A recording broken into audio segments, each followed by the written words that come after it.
l'association de la cause freudienne existe sur un plan national. Sur un plan national, elle a été créée en 1992, appuyée sur l'école de la cause freudienne. Et nous, ici en Corse, nous avons créé l'ACF Restonica en 1997. C'est une association qui permet l'étude de la psychanalyse. C'est-à-dire que ça rassemble des personnes qui sont soit des praticiens, des cliniciens, soit des gens qui sont intéressés par la psychanalyse, parce qu'ils font une cure eux-mêmes, et qu'ils veulent travailler sur les textes de Freud, de Lacan, enfin voilà.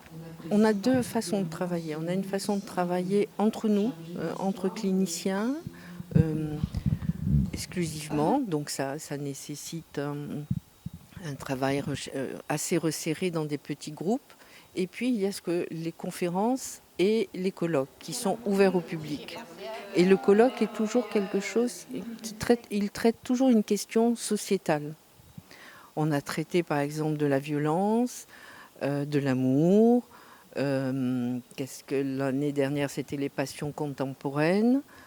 Et cette année, c'est donc les injonctions contemporaines. J'ai choisi plutôt le côté, un peu ces injonctions qu'on a au niveau du développement personnel actuellement, où on a vraiment des ouvrages qui se développent de manière pléthorique. Et donc avec toutes ces injonctions, sois heureux, qu'est-ce qu'il y a encore, cessez d'être gentil, soyez vrai. Vous voyez un peu, comme j'ai vu vraiment ces rayons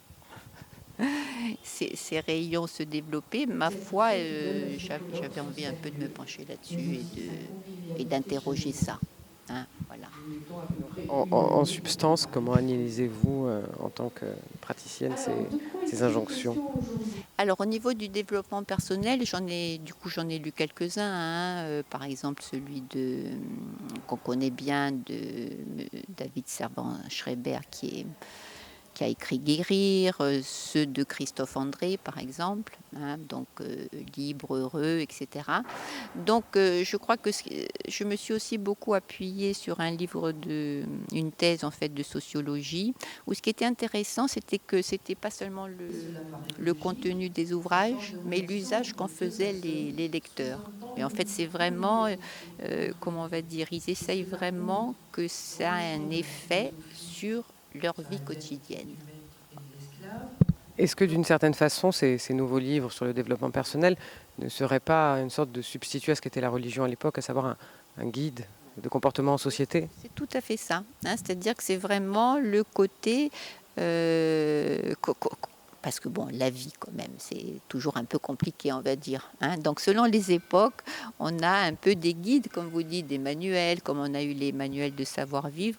Alors ce qui est quand même un peu différent à notre époque, c'est qu'autant un guide, ça donne une perspective, parce que c'est pas tant le contenu, c'est que ce sont les injonctions qui nous importaient. C'est la modalité où il faut être comme ça. Hein, c'est pour ça que ça donne plutôt qu'une perspective, ça s'impose de cette manière. Vous voyez, c'est là l'articulation un peu différente. C'est-à-dire que c'est pas du côté d'avoir une perspective, je vais tendre vers je ne sais pas quoi, moi, comme à l'époque, les sagesses antiques, mais vraiment, c'est vraiment, il faut que tu fasses ceci pour être heureux, par exemple. Vous voyez, c'est plus la modalité injonctive, hein, qui a changé. Ça n'est plus une façon de tendre vers quelque chose. Je ne sais pas si c'est très clair. Oui, justement, c'est un peu la religion dans sa partie dure, où on impose du comportement. Aujourd'hui, bon, ce sont des guides. Mais... Ce sont peut-être des nouvelles croyances, les nouvelles formes de croyances. Hein, voilà.